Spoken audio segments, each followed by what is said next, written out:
और इस चैनल पर आपको देखने को मिलेगा एजुकेशन से रिलेटेड, लाइक ऑटोमोटिव इंडस्ट्रीज में जो चीज़ें होती हैं ऑडिट से रिलेटेड। अभी आप चैनल्स पे देखते होंगे या ट्रेनिंग्स में देखते होंगे, आपने देखा होगा कि मैक्सिमम चीज़ें आप जब मैनुअल्स पढ़ते हो या थ्योरेटिकली चीज़ें आपको बता दी जाती हैं, लेकिन जब हम उसी चीज़ को प्रैक्टिकली ग्राउंड लेवल पे करने जाते हैं तो हमें समझ में नहीं आता कि हमें करना क्या है, उसको बनाना कैसे है, कैसे कैसे करना है। तो उसी चीज़ को हम क्या करेंगे, वेरी इजी वे, मैं कोई यहाँ पे थ्योरेटिकली चीज़ें नहीं बताऊंगा, हम सिर्फ बात करेंगे कि एक्चुअल में करना क्या होता है। जैसे कि आपने देखा होगा आईटीएफ की आप ट्रेनिंग्स लेते हो तो उसमें क्या होता है, थ्योरेटिकली तो बता दिया जाता है, लेकिन जब हम एक कंपनी में इम्प्लीमेंटेशन करने के लिए जाते हैं तो हमें ये समझ में नहीं आता कि हमें स्टेज वन में क्या डॉक्यूमेंट बनाना है, कैसे प्रेजेंट करना है, ऑडिटर क्या पूछेगा स्टेज वन के टाइम पे, और हम वहाँ कंफ्यूज रहते हैं। तो उसी चीज़ को आज हम क्लियर करेंगे। तो आज मेरा पहला टॉपिक होगा स्टेज वन। जब हम ITF 16949 2016 के लिए जाते हैं तो हमारा पहला टॉपिक रहेगा स्टेज वन, जो कि ITF की कोटेशन अप्रूवल होने के बाद आपका पहला स्टेज होती है स्टेज वन। तो सब कंफ्यूज रहते हैं कि स्टेज वन में ऑडिटर क्या पूछेगा, आएगा क्या, दिखाना है क्या, बना के रखना है। तो उन्हीं सब चीज़ों के बारे में हम बात करेंगे, जो कि बिल्कुल प्रैक्टिकल थिंग्स पे हम बात करेंगे कि बनाना कैसे है और क्या बनाना है। वीडियो ज़्यादा लंबी नहीं करते हुए चलते हैं नेक्स्ट स्टेज। तो स्टेज वन में क्या होता है, स्टेज वन में सिर्फ ऑडिटर आता है और आपके प्लांट की, आपके ऑर्गेनाइजेशन की सिर्फ रेडीनेस चेक करता है कि आपका प्लांट कितना रेडी है to implement, to sustain IETF audit. IETF audit को आप लेने के लिए, IETF सर्टिफिकेशन को लेने के लिए आप कितने रेडी हो, आप एलिजिबल हो भी कि नहीं हो, आपके सिस्टम इम्प्लीमेंटेशन हुआ भी है कि नहीं है, इस्टेब्लिश है कि नहीं है। तो होता क्या है, उसमें कुछ चीज़ें कॉमन होती हैं। जब ऑडिटर आता है तो वो चेक करता है आपकी सिस्टम अंडरस्टैंडिंग, ठीक है, आपकी सिस्टम कितना आपका अडेयर हो चुका है एज पर IETF 16949 2016। उसके बाद आपकी डॉक्यूमेंट रेडिनेशन क्या है, ठीक है, रेगुलेशन और आपकी रेगुलेटरी है, स्टेचुरी है, इसकी कंप्लायंस को आपने पूरा किया नहीं किया, आपने स्कोप डिफाइन नहीं किया, किया है कि नहीं किया है, प्रोसेस क्लियरिटी वो देखते हैं, और इंफ्रास्ट्रक्चर वो आपका रेडीनेस चेक करते हैं। तो अब हम चलते हैं, होता क्या है इन सब चीज़ों के लिए। अब मैंने जैसे आपने देखा कि भाई system understanding, documentation readiness, regulation और स्टेचुरी कंप्लायंस, स्कोप और प्रोसेस क्लियरिटी, और इंफ्रास्ट्रक्चर रेडीनेस। अब यहाँ पे सुनने में तो लग रहा है, लेकिन जब हम स्टेज वन पे, जब मैं एक डॉक्यूमेंट बनाने पे जाऊँ तो मैं क्या दिखाऊंगा, तो उसी के बारे में हम चलते हैं। ये रहा। तो आपको स्टेज वन के टाइम पे दिखाना है क्वालिटी मैनुअल्स, बना के रखने हैं, ठीक है। क्वालिटी मैनुअल्स के अंदर आप सभी को पता होगा हमारी पूरी ITF के साथ हम इंटरलिंक करते हैं उसको, ITF के क्लोज वाइज हमारे यहाँ पे क्या क्या इम्प्लीमेंटेशन है, कौन कौन से हमने हर क्लोज को किस प्रोसीजर में उसकी रिक्वायरमेंट्स को डिफाइन किया हुआ है। तो मैं आपको एक प्रोसीजर भी यहाँ पे खोल के दिखाऊंगा एक बार, मैनुअल। ये, सॉरी, ये पॉलिसी खोल दी मैं अभी आपको ये पॉलिसीज थी। मैनुअल्स भी मैं आपको आगे दिखाऊंगा, मैनुअल्स यहाँ पे अभी मैंने डाला नहीं है। तो अब बात करते हैं हम, जैसे कि क्वालिटी मैनुअल्स। मैनुअल्स में क्या होता है कि आपको क्वालिटी, एक अपना कंपनी का एक मैनुअल बनाना है, ठीक है, वो आपको चेक होगा।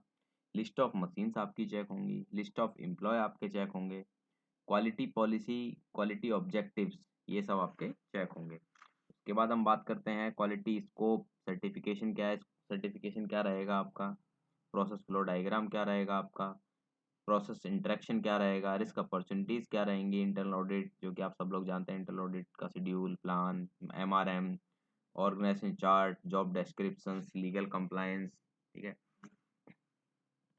Input process output tetra diagram, जिनको आपने जाना होगा tetra diagram, factory licence, CSR matrix, जो कस्टमर की CSR मैट्रिक्स हम बनाते हैं, list of procedures, master list of drawing, customer satisfaction system, और control plan and as per PFD in the link with FME। ये हमारे वो डॉक्यूमेंट हैं जो हमारे स्टेज वन में चेक होने हैं। अब कुछ डॉक्यूमेंट्स मैंने जैसे यहाँ पे अटैच किए हैं, क्वालिटी पॉलिसी, जो कि आप सब लोग जानते हैं कि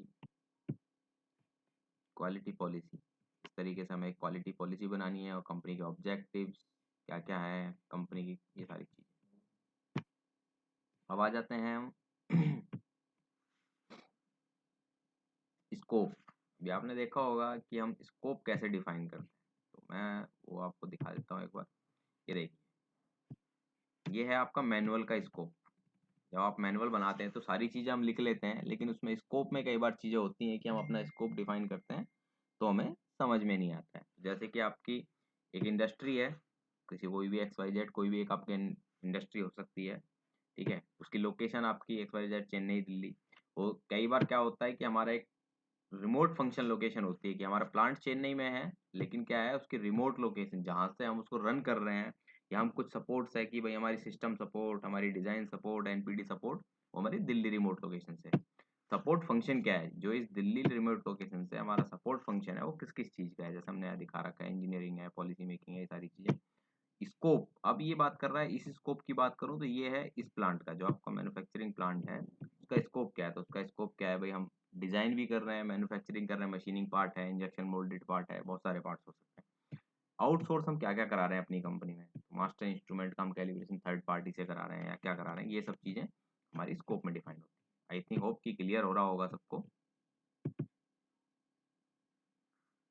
अब हम बात करते हैं प्रोसेस इंस्ट्रक्शन, जो कि सबसे पहले मैंडेटरी डॉक्यूमेंट है जो कस्टमर आपसे मांगता है कि भाई आपका प्रोसेस इंस्ट्रक्शन क्या है, प्रोसेस मैपिंग क्या है आपकी। तो ये क्या होता है, ये आपकी प्रोसेस मैपिंग है जो आपको दिखानी होती है। मैं आपको एक बार दिखा देता हूँ। जैसे कि यहाँ पे आपको ने देखा होगा, आपको बहुत सारी चीजें दिख रही होंगी जो कि एक दूसरे से इंटरलिंक है। तो वही चीज हमें दिखानी होती है कि जब कस्टमर की रिक्वायरमेंट से लेकर के, ठीक है, कस्टमर की रिक्वायरमेंट मार्केटिंग के पास आती है, मार्केटिंग से वो डिजाइन के पास जाती है, डिजाइन से वो प्रोडक्शन प्लानिंग में जाती है, प्रोडक्शन प्लानिंग से कंट्रोल ऑफ प्रोडक्शन में जाती है। उसके बाद चीजें एक दूसरे से लिंक होती चली, उसके बाद यहाँ पे डिजाइन के बाद क्वालिटी एश्योरेंस है, किससे कनेक्ट है, डिजाइन डेवलपमेंट से कनेक्ट है, कंट्रोल से कनेक्ट है, उसके बाद स्टोर से कनेक्ट है, डिस्पैच कनेक्ट है, ठीक है। इसमें मेंटेनेंस कहाँ पे का, प्रोडक्शन और कंट्रोल मेंटेनेंस के टूल्स हैं, मशीन मेंटेनेंस है, वो सारी चीजें कहाँ कनेक्ट हैं आपकी, प्रोडक्शन से कनेक्ट। ये कि प्रोसेस मैप दिखाना पड़ता है हमें कि भाई ये चीजें एक बहुत ज्यादा इंपॉर्टेंट है, क्योंकि ये चीजें आपको उस टाइम पे जरूर देखी जाएंगी। तो ये आपको एक प्रोसेस इंस्ट्रक्शन मैप बनाना होता है।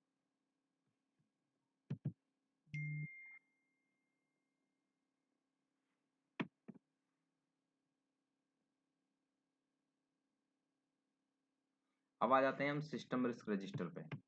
जैसे हमने बात करी कि भाई सिस्टम का रिस्क रजिस्टर क्या होता है, तो सिस्टम रिस्क रजिस्टर हमें एक डिफाइन करना होता है, जिसमें हमें क्या करना होता है, हमारे रिस्क क्या है, उसके इफेक्ट क्या होंगे, एग्जिस्टिंग अभी हमारे कंट्रोल क्या है, और ये हमारी उसकी प्रोबेबिलिटी और रिस्क लेवल क्या है। तो हर चीज के लिए हमें एक बनाना होता है। इंक्वायरी हैंडलिंग है, ये आपके जो कंपनी में प्रोसेस, अभी आपने देखा प्रोसेस मैप है, उस प्रोसेस मैप के हिसाब से आपको हर डिपार्टमेंट को, हर प्रोसेस को कंट्रोल करते हुए चीजों को लेके चलना है। भाई हमारे कहाँ कहाँ पे रिस्क हो सकते हैं, उस हर चीज को आपको लेके चलना है। तो ये था हमारा अब हम एक एक डॉक्यूमेंट के लिए एक बार फिर से बात कर लेते हैं, जो कि मैंने दिखाया, जो मेन मेन डॉक्यूमेंट जो लोग कंफ्यूजन करते हैं कि इसमें हम प्रोसेस मैप में क्या दिखाएं, जी रिस्क अपॉर्चुनिटी हम कैसे बनाएं, ठीक है। तो ये सारी चीज, प्रोसेस फ्लो आप सब जानते हो, प्रोसेस का जो फ्लो है, ठीक है, उसका प्रोसेस फ्लो डायग्राम सब जानते हैं। स्कोप मैंने आपको दिखाया, क्वालिटी पॉलिसीज मैंने आपको दिखाई, list of machine, list of employ, ये सब के पास होता है। इंटरनल ऑडिट, जो कि सबको पता है कि इंटरनल ऑडिट का क्या सिस्टम है। इंटरनल ऑडिट हमारा एक पहले हमने प्लान बनाया है, प्लान के हिसाब से उसको शेड्यूल बनाया, उसमें हमने सारे डिपार्टमेंट्स को कवर किया और हमारे लिस्ट ऑफ ऑडिटर बनाए। तो ये सारी चीजें स्टेज वन में वो चेक करते हैं कि भाई आपके कितने स्टेट लिस्टेड, आपके ऑडिट लिस्टेड ऑडिटर हैं आपके पास जो अभी हैं करंट में, ठीक है, उनकी ट्रेनिंग्स हुई है कि नहीं हुई। एमआरएम है कि भाई मैनेजमेंट का कितना इंस्ट्रक्शन आपके साथ है, आप मेरा एमआरएम मंथली कर रहे हो, 6 मंथली कर रहे हो, एनुअली कर रहे हो। ऑर्गेनाइजेशन चार्ट सब लोग जानते हैं। जॉब डेस्क्रिप्शन, भाई आपने लोगों को, जितने आपके ऑर्गेनाइजेशन में बंदे काम कर रहे हैं, उनकी डेस्क्रिप्शन डिफाइन किया है कि नहीं, किसकी क्या रोल है, रिस्पॉन्सिबिलिटी है। लीगल कंप्लाइंस ने आपको, आपने कंप्लीट की है कि नहीं की है, सारी की सारी, ठीक है। अब आप आ जाते हैं जैसे लीगल की जो भी कंप्लाइंट्स हैं आपकी, लीगल में बहुत सारी कंप्लाइंट्स हो सकती हैं। लीगल कंप्लाइंस से मैं बात करूँ भाई, आपकी प्रोडक्ट, कुछ प्रोडक्ट की रिक्वायरमेंट्स हो सकती हैं, जैसे कि आपकी होमोलोगेशन है, या आपकी रेगुलेटरी रिक्वायरमेंट्स हैं, या कुछ स्टेचुरी रिक्वायरमेंट्स हैं। इनपुट्स, आउटपुट, ये आप टर्टर डायग्राम आपने देखा होगा कि टर्टर डायग्राम भी हमें दिखाना होता है। तो टर्टर डायग्राम का क्या है, मेनली क्या है, आपको सीधा दिखाना है कि हमारे इस, मान लीजिए आपने एक प्रोसेस दिखाया कि भाई मेरा एक प्रोसेस है क्वालिटी एश्योरेंस, उसमें मेरे इनपुट्स क्या क्या होंगे, मेरे इंस्ट्रूमेंट होंगे, मेरी ड्राइंग होगी, ये उसके इनपुट्स हो गए। फाइनल क्या होगा कि मेरा फाइनल चेक होने के बाद मेरा एक फाइनल प्रोडक्ट निकल के आएगा, उसमें मेरे को रिसोर्स क्या चाहिए, आपको क्वालिफाइड इंस्पेक्टर चाहिए, क्वालिफाइड इंजीनियर्स चाहिए, ठीक है, उसमें क्या क्या मेरे रिसोर्स यूज होंगे, मेरी आउटपुट क्या होगी, भाई आपकी आउटपुट निकल के आएगी, रिजेक्शन रिजेक्शन पीपीएम कितना निकल के आया मेरा, ये सारी चीज़ें आपकी फ्लड डायग्राम में। फैक्ट्री लाइसेंस, सीएसआर मैट्रिक्स, ये एक बहुत इंपॉर्टेंट चीज़ है जो कि सीएसआर मैट्रिक्स है, जो कि हमें बनानी बहुत ही मैंडेटरी होती है। सीएसआर मैट्रिक्स से आप क्या समझ पा रहे हो, कस्टमर क्या होता है, हमेशा हर कस्टमर, कोई भी एक customer, Maruti, Honda, Tata, Toyota, any any कोई भी कस्टमर है, हर कस्टमर अपनी एक मैनुअल देता है आपको, जिसको बोलते हैं हम सप्लायर क्वालिटी मैनुअल। उस सप्लायर क्वालिटी मैनुअल्स में हर प्रोसेस के लिए हर चीज़ डिफाइन होती है। तो उसमें क्या करते हैं कि हम क्या देखते हैं कि हमारी प्रोसेस, एक एग्जांपल, मैं एक मशीनिंग प्रोसेस कर रहा हूँ या कोई अदर प्रोसेस कर रहा हूँ, तो उस प्रोसेस के लिए मेरे लिए क्या क्या चीज़ें मैंडेटरी हैं वहाँ पे, जो कि या तो हमारे जो हम नहीं फॉलो कर रहे हैं या हमारे आईटीएफ स्टैंडर्ड से थोड़ी अलग है, तो उसको क्या करना होता है, हमें सीएसआर मैट्रिक्स में एक डालना होता है, हमें सीएसआर मैट्रिक्स बनानी होती है उनके क्लॉज वाइज, कि भाई उनकी मैनुअल की रिक्वायरमेंट्स है, इस मैनुअल की रिक्वायरमेंट को हम अपने इस प्रोसीजर में फुलफिल कर रहे हैं। होता क्या है, कई बार आपको सीएसआर मैट्रिक्स का क्यों इंपॉर्टेंट है वो भी मैं बता दूं आपको। कई बार क्या होता है कि हमने एक एग्जांपल कि भाई हमें ना प्रोसेस ऑडिट 2 बार साल में करना है, लेकिन कई बार कुछ कस्टमर की रिक्वायरमेंट होती है, नहीं जी आपको क्वार्टरली करना है, तो वो एक सीएसआर में दिखना चाहिए कि भाई इस सीएसआर में मान लीजिए एक एग्जांपल, एक एक्स कस्टमर है हमारा, एक्स एक्स, उस कस्टमर की रिक्वायरमेंट है 4 बार आपको करना है, तो आपको क्या होगा, उस सीएसआर को अलाइन करना होगा अपने प्रोसेस के साथ। जब आप प्रोसेस ऑडिट का प्लान बनाओगे, तो जो पार्ट आपके उस सेक्शन में उस कस्टमर के होंगे उनको आप 4 बार करोगे, और बाकी कस्टमरों के जो है उनको आप 2 बार भी ले सकते हो, जो उनका मैनुअल बोलता है। तो ये सीएसआर मैट्रिक्स इसलिए डिफाइन करनी बहुत जरूरी होती है। स्टेज 1 के टाइम पे आपसे भाई आपने कितने प्रोसीजर्स बनाए हैं उनकी मास्टर लिस्ट मांगी जाएगी, ठीक है, मास्टर लिस्ट ऑफ ड्राइंग्स, जो कि कभी कभी ऑडिटर मांग लेते हैं, कभी कभी नहीं मांगते हैं, वो जस्ट चेक करने के लिए। कस्टमर सेटिस्फेक्शन, कस्टमर का जो सेटिस्फेक्शन है, आप स्कोर कार्ड ले रहे हो, उनको रिव्यू कर रहे हो, वो चीज़ अदरवाइज कस्टमर अगर नहीं, कुछ कस्टमर्स नहीं दे पाते हैं, छोटे कस्टमर्स हैं आपके पास और वो आपको स्कोर कार्ड नहीं देते, तो आप एक खुद का इंटरनल सिस्टम डिफाइन करोगे कि भाई हम कस्टमर सेटिस्फेक्शन देखते हैं कि हमारी डिलीवरी रेटिंग जो थी हमने इतनी परसेंट दी, इतना शेड्यूल था इतना परसेंट दिया, तो हमारी कस्टमर सेटिस्फेक्शन 100% हो गया, हमारी कंप्लेंट नहीं थी 100% हो गया। तो इस तरीके से कस्टमर सेटिस्फेक्शन आप बनाओगे।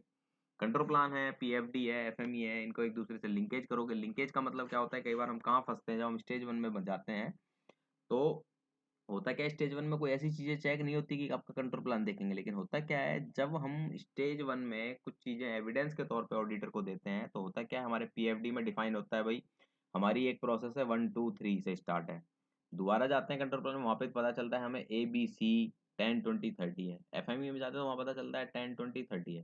तो ये चीजें एक दूसरे से प्रॉपर लिंक होनी चाहिए, ताकि हमारे स्टेज 1 ऑडिट में इशू ना आए।